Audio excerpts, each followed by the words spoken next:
So guys, आज के session में बिलियन ब्रेन्स यानी कि ग्रो गिरावट क्यों आई है। आज के दिन इसी कंपनी में नहीं बल्कि मार्केट भी सिचुएशन में थोड़ा अच्छा देखने को नहीं मिला। इसके पीछे कुछ रीजन है, कुछ अपडेट्स है मार्केट में। जैसे कि आप लोगों को पता होगा, अगर आप लोगों ने आज से लगभग 15-20 दिन पहले मैंने आप लोगों के साथ एक मार्केट का वीडियो डिस्कस किया था, ये वाला। ठीक है, यहां पर हमने कुछ स्पेसिफिक रीजन डिस्कस किए थे और साथ में यह भी डिस्कस किया था कि क्यों आने वाले 10 दिसंबर तक आपको मार्केट में इन्वेस्ट करने से थोड़ा सा बचना चाहिए। आप हर दिन मार्केट में जाकर के सुबह उठो और ये नहीं कह सकते कि भैया कहां इन्वेस्ट करें, कहां लगाएं पैसा। हर दिन उठ करके आप ये नहीं कर सकते। मार्केट की सिचुएशन अच्छी होनी चाहिए, आपके फेवर में होनी चाहिए मार्केट की सिचुएशन, तब आप मार्केट में इन्वेस्ट करते हो। अगर आप इसी बेस पर इन्वेस्ट करोगे कि भैया मार्केट खुल गया है, 9:15 बज गए हैं, चलो जी बैठ जाते हैं, देखते हैं क्या हो रहा है, तो इस तरह से काम नहीं चलता। अभी ध्यान से रुको, समझते हैं ग्रो में गिरावट क्यों आई है। कल भी मैंने आप लोगों के साथ एक वीडियो डिस्कस किया था, उसका एक छोटा सा पॉइंट मैं आपके साथ अभी यहां पर शेयर करूंगा। सो मार्केट आज के दिन फ्लैट क्लोज हो गया है, लगभग फ्लैट क्लोज है। 50-60 पॉइंट की गिरावट थी प्रीवियस सेशन की क्लोजिंग के कंपैरिजन में। ठीक है, बस इतना ही।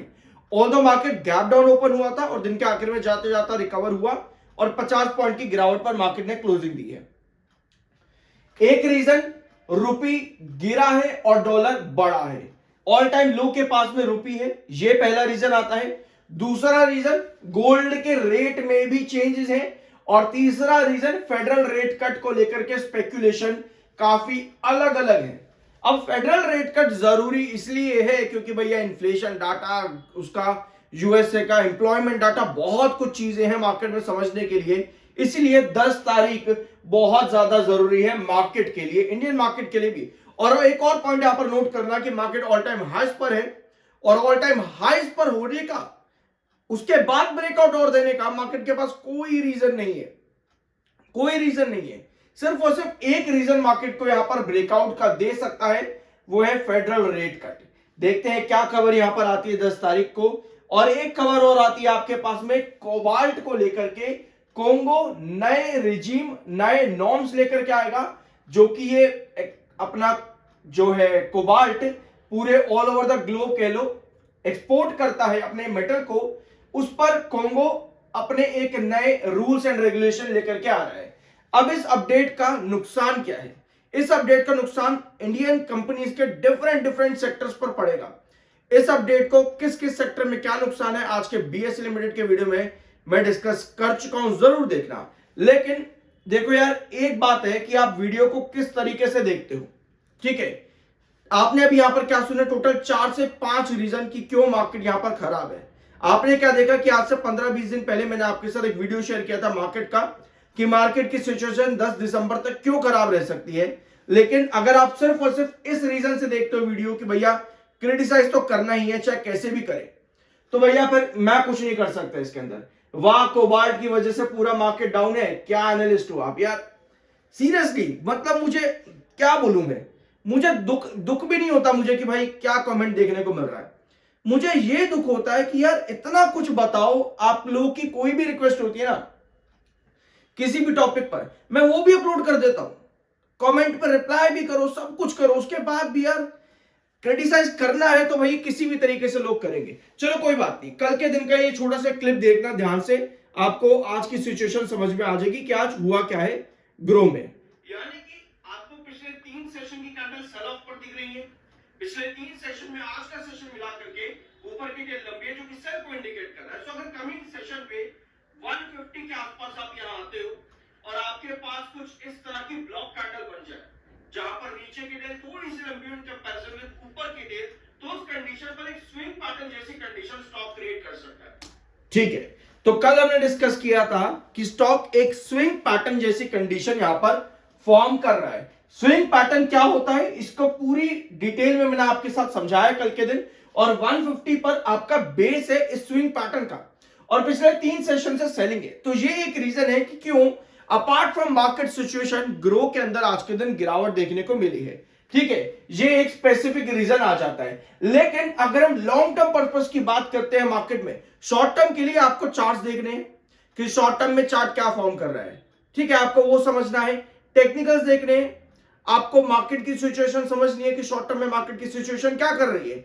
लेकिन आपको पॉजिटिव्स और नेगेटिव्स जानने जरूरी होते हैं जब आप लॉन्ग टर्म में काम कर रहे हो। तो आपके पास पॉजिटिव्स ग्रो से रिलेटेड ये आते हैं कि ग्रो लीड करता है मार्केट को in comparison with its peers, यानी कि जीरोधा और एंजल वन जो कि ग्रो के पीयर्स हैं, उनके कंपैरिजन में ग्रो का client number, active client data जो है वो काफी ज्यादा है, और जीरोधा और एंजल वन के अकाउंट डाटा को मिला करके भी ये दोनों कंपनीज ग्रो को बीट अप नहीं कर पाती हैं।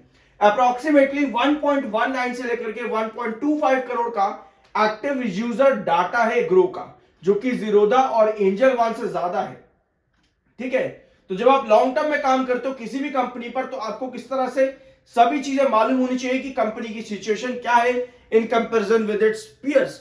लेकिन बात सिर्फ इतनी सी नहीं खत्म हो जाती, आपको यह भी पता होना चाहिए कि कुछ नेगेटिव्स भी है क्या।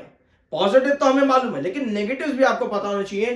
तो नेगेटिव के लिए आपको ये चीज पता होनी चाहिए कि अभी जो कंपनी ने सितंबर 2025 में क्वार्टरली रिजल्ट दिया, वहां पर कंपनी का ग्रोथ नेगेटिव में था 9.48% के। ऑल्दो ये पॉइंट मैं तब भी डिस्कस किया था जब कंपनी ने रिजल्ट जिस दिन दिए थे उस दिन भी, और 3-4 बार मैं पहले भी डिस्कस कर चुका हूं। ठीक है, तो कंपनी का ग्रोथ आना जरूरी है आने वाले क्वार्टर्स में। तो यस, फाइनेंशियली भी कंपनी को स्ट्रांग होना जरूरी है। सिर्फ और सिर्फ एक अच्छा ग्रोथ, अच्छा क्या कहते हैं उसको, अकाउंट डाटा देना, ये इतना मैटर करता है, जरूर मैटर करता है, लेकिन सिर्फ इतना ही सब कुछ नहीं होगा। फाइनेंशियली भी कंपनी को स्ट्रांग होना पड़ेगा। तो अभी एनुअल ग्रोथ डाटा जो कंपनी का था वो डिप में था, तो ये भी एक कंसर्न कंपनी के लिए बना कि क्यों शेयर में अभी तक गिरावट देखने को मिल रही है। टेक्निकल पॉइंट ऑफ व्यू पे 82.5 का आपका एमएफआई जो कि बेरिश है, एंड 61.6 का आपका आरएसआई है। टेक्निकल्स न्यूट्रल प्लस बेरिश है, बट आज की गिरावट के बाद में आपके टेक्निकल्स भी करेक्ट हुए हैं, और अब 77.8 का आपका एमएफआई हो चुका है एंड 59.9 का आपका आरएसआई। तो टेक्निकल्स आपके आज के सेशन में करेक्ट हुए हैं। अब आते हैं आपके चार्ट पे। मैं आपके साथ एक एग्जांपल रखना चाहता हूं। अगर आप लोगों ने मेरा एनएसडीएल का वीडियो देखा होगा, जब एनएसडीएल लिस्ट हुआ था मार्केट के अंदर, ठीक है, मैं तब की बात कर रहा हूं। तो एनएसडीएल में उस समय 1300 का रिस्ट्रिक्शन था। ठीक है, ये रिस्ट्रिक्शन हमने तब डिस्कस किया था जब एनएसडीएल लिस्ट हुए, कुछ 5-15-20 दिन ही हुए थे, ज्यादा नहीं हुआ था। तो वहां पर भी एनएसडीएल ने भी स्विंग पैटर्न क्रिएट किया था और 1300 के रिस्ट्रिक्शन को टच करके वापस नीचे आया था। ठीक है, तो आप यहां पर ये समझ रहे हो कि स्विंग पैटर्न एक क्या होता है। अब आप आओ यहां पर ग्रो के चार्ट पैटर्न पे। ठीक है, ये है ग्रो का चार्ट। हमने यहां पर कल के वीडियो में डिस्कस किया, एक सेकेंड, यहां पर देखेंगे, हमने कल इसके वीडियो में डिस्कस किया था कि स्टॉक एक स्विंग पैटर्न जैसे कंडीशन यहां पर क्रिएट कर रहा है। स्विंग पैटर्न पर जहां से आपका पुराना बेस चला होता है वही आपका वापस से बेस बनता है, जो कि 150 है एज डिस्कस्ड यस्टरडे। 150 है जो कि 150 आपका इंपॉर्टेंट बेस, और आपके पास यहां कुछ इस तरह की कैंडल बननी चाहिए। ठीक है, इस तरह की कैंडल मतलब जहां नीचे की टेल लंबी हो वो बाहर को इंडिकेट करे, तो आपका ये स्विंग पैटर्न बन जाता है आपके ग्रो के अंदर। ठीक है, और उसके अंदर आपका जो रिस्ट्रिक्शन जोन रहेगा वो रहेगा आपका 154। ठीक है, यानी कि आपको पता होना चाहिए कि ये अगर स्विंग पैटर्न बनाएगा तो उस कंडीशन पर 150 बेस है, और 154 क्रॉस करते ही आपका जो टारगेट पोजीशन आती है अराउंड 164। तो ये होता है स्विंग पैटर्न। आपका गिरता हुआ बेस होता है, जहां से पहले ट्रेजेक्टरी बनी है वही आपका पुराना बेस रहेगा, और जहां पर आपका पुराना रेस्ट्रिक्शन था, जहां कर्व है, वही आपका टारगेट रहेगा स्विंग पैटर्न के अंदर। ठीक है, समझ गए, इतना काफी है। बादशाह की कोई रिकमेंडेशन नहीं है, वो आपका अपना ओपिनियन और मर्जी होनी चाहिए। I am NISM 7 certified, subscribe जरूर कर देना। मिलता अगले वीडियो में।